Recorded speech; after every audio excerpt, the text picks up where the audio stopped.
नाम राधिका था, जो कि 25 वर्षीय युवती थी और ये कोई टेनिस अकेडमी चलाती थी। तो पुलिस के द्वारा इसमें कंप्लेंट मिलने के ऊपर एफआईआर रजिस्टर कर ली गई थी। इस घटना को अंजाम देने वाले इसके पिता जो दीपक थे, उनको पुलिस के द्वारा अरेस्ट कर लिया गया था। जो घटना में प्रयोग किया गया वेपन था, एक वो लाइसेंसी वेपन था, उसको पुलिस के द्वारा स्पोर्ट से सीज कर लिया गया था। इसमें पुलिस के द्वारा एक्यूज से इंटरोगेशन की गई है, पूछताछ की गई है, तो उनके द्वारा इसमें बताया गया है कि वो उसकी टेनिस अकेडमी चलाने से नाराज थे।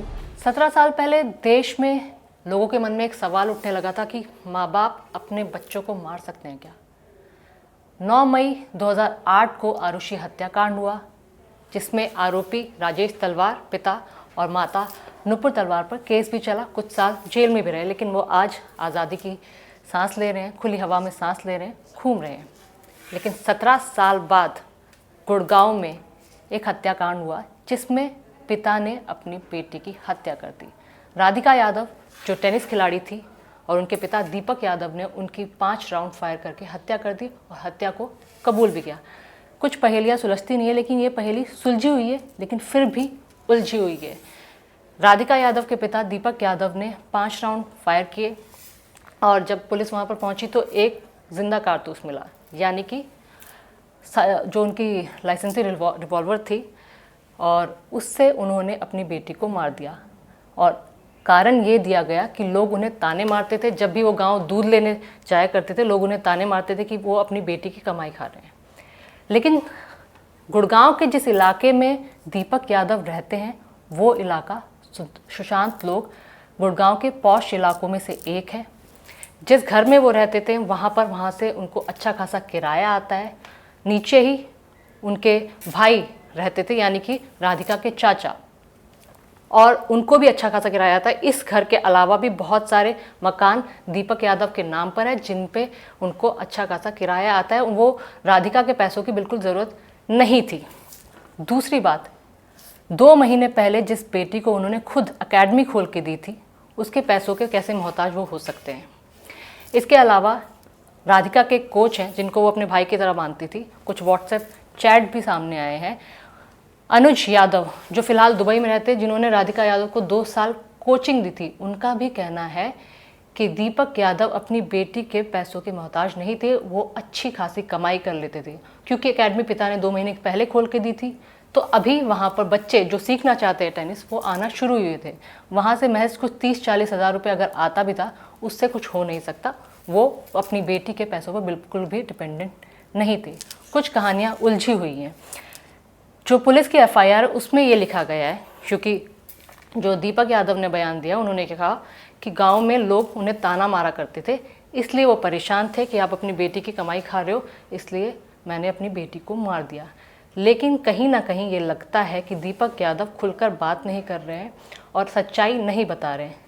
जिस दिन ये वाक़या हुआ, उस दिन सुबह सुबह राधिका किचन में खाना बना रही थी। उनकी माता अंजू यादव जो दूसरे कमरे में सो रही थी, उनका कहना है वो बीमार थी, तो उन्होंने दवाई ली हुई थी, तो वो सो रही थी। उन्हें पता नहीं चला कि बाप बेटी के बीच आखिरकार क्या हुआ। जब 5 राउंड फायर हुए, आवाज़ नीचे वाले पोर्शन में दीपक यादव के भाई यानी कुलदीप यादव रहते हैं, वो दौड़े दौड़े ऊपर आए। तब देखा कि राधिका वहाँ पर किचन में लहूलुहान पड़ी हुई थी, और राधिका का जो कज़न ब्रदर है यानी के चाचा का बेटा, वो दोनों उसको हॉस्पिटल लेके गए। लेकिन वहाँ हॉस्पिटल पहुँचते ही डॉक्टर्स ने उसे मृत डिक्लेयर कर दिया। उसके बाद जब वापस आए, और क्योंकि पुलिस का मामला था, पुलिस ने मर्डर का केस दर्ज किया गया था। जब वापस घर पर आए गए तो दीपक यादव वहीं पर ड्राइंग रूम में बैठे हुए थे। अंजू यादव माता अभी भी बेडरूम में लेटी हुई थी, सो रही थी, क्योंकि ऐसा तो हो नहीं सकता कि माता को कुछ इन्फॉर्मेशन ही ना हो कि बाप बेटी के बीच में क्या खटपट हुई थी। लेकिन उन्होंने पुलिस के सामने अपना जुर्म कबूल किया। लेकिन कारण जो बताया गया उसमें कहीं ना कहीं कोई ट्विस्ट नज़र आता है। इसके अलावा लोग कहते हैं कि ये लव एंगल का मामला हो सकता है। हाँ, फिलहाल ये तफ्तीश का मामला है। 1 साल पहले राधिका ने एक एल्बम किया था जिसपे कोई अश्लीलता नहीं है, वो पूरे कपड़े पहने हुए नज़र आ रही हैं, बहुत शालीनता से वो वीडियो बनाया गया। अगर उस एल्बम को लेकर उसके पिता नाराज़ थे तो भी कहना गलत होगा, क्योंकि वो एल्बम 1 साल पहले आया था, और ये नहीं हो सकता कि 1 साल बाद पिता को गुस्सा आया होगा और अचानक से उसने अपनी बेटी को गोलियों से भून दिया होगा। रही बात इंस्टाग्राम की। ये कहा जा रहा था कि राधिका के बहुत सारे इंस्टाग्राम पे वो पोस्ट डालती थी, वीडियोस डालती थी, लेकिन राधिका के फॉलोअर्स ही कुल 67 या 70 हैं और उसका इंस्टाग्राम अकाउंट प्राइवेट है। वो उन्हीं लोगों को फॉलो कर रही थी जो उसे जानते थे और उतने ही उसके फॉलोअर्स भी हैं। तो ये कहना फिर से एक ट्विस्ट लाता है कि गांव वाले या फिर किसी ने उसके वीडियोस देखे होंगे और ताना मारा होगा। जितने लोगों को फॉलो कर रही थी वो उसके बिल्कुल क्लोज सर्कल वाले लोग थे।